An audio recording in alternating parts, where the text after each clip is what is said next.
নমস্কার বন্ধুরা, ব্রততী রান্নাঘরে সবাইকে স্বাগত। আজ আমি হাজির হয়েছি আরেকটি রেসিপি নিয়ে, দই বড়া। চটপট কীভাবে এটি বানিয়ে ফেলা যায় চলুন একবার দেখে নিই। বড়ার জন্য নিয়ে নেব বিউলির ডাল।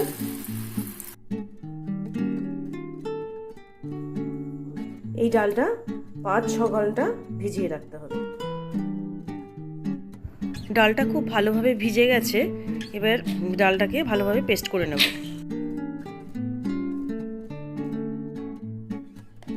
খুব মিহি পেস্ট না হলেও চলবে।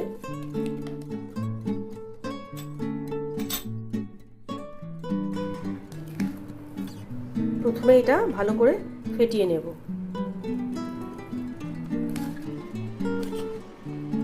খুব ভালোভাবে এটা ফেটিয়ে নিতে হবে।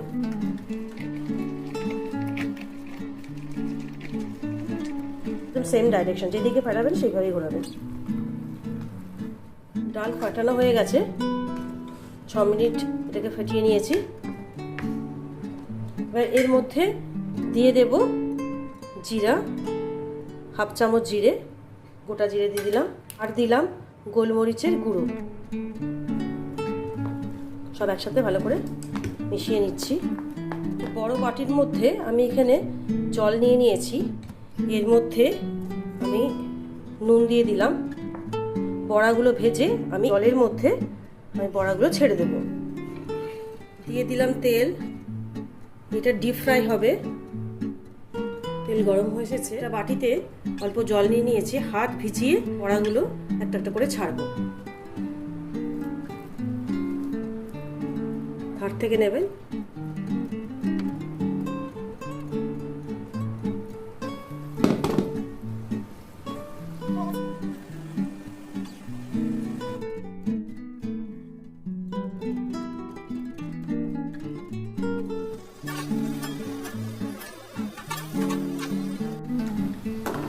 মাঝে মাঝে নেড়ে দেবেন বড়াগুলো, তাহলে ভিতর থেকে ভালো করে ভাজা হয়ে যাবে।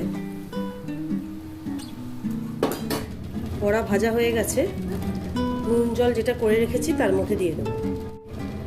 নুন জলের মধ্যে বড়াগুলো দিয়ে দিলাম। এইভাবে প্রত্যেকটা বড়া ভেজে এর মধ্যে দিয়ে দেবো। বড়াগুলো সব ভাজা হয়ে গেছে, নুন জলের মধ্যে এগুলো শোক করতে দিয়েছি। চলুন দেখে নিই বড়াগুলো নরম হলো কিনা। দেখুন একদম সফট হয়ে গেছে।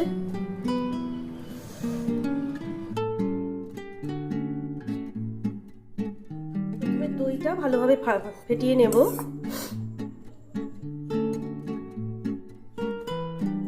1 চামচ চিনি দিয়ে দিলাম। আপনারা চাইলে চিনি নাও দিতে পারেন, চিনি ছাড়াও এটা ভালোই লাগবে খেতে। তাহলে দই বড়া রেডি করব। আমি নিয়ে নিয়েছি এখানে দই ফেটিয়ে রেখেছি 1 বাটি, আর তেঁতুলের চাটনি, চিনি আর তেঁতুল দিয়ে এটা তৈরি করে রেখেছি তেঁতুলের চাটনি।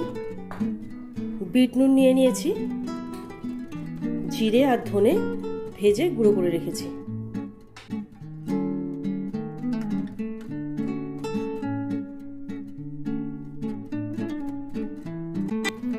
দিয়ে দিলাম দই, আমি আগেই এটা ফেটিয়ে রেখেছিলাম।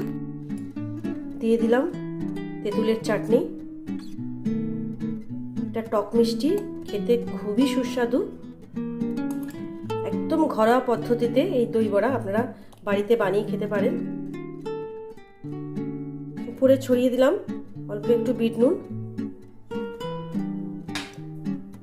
আর ভেজে রাখা জিরে গুঁড়ো, ধনে গুঁড়ো উপরে ছড়িয়ে দিলাম। দই বড়া রেডি হয়ে গেছে।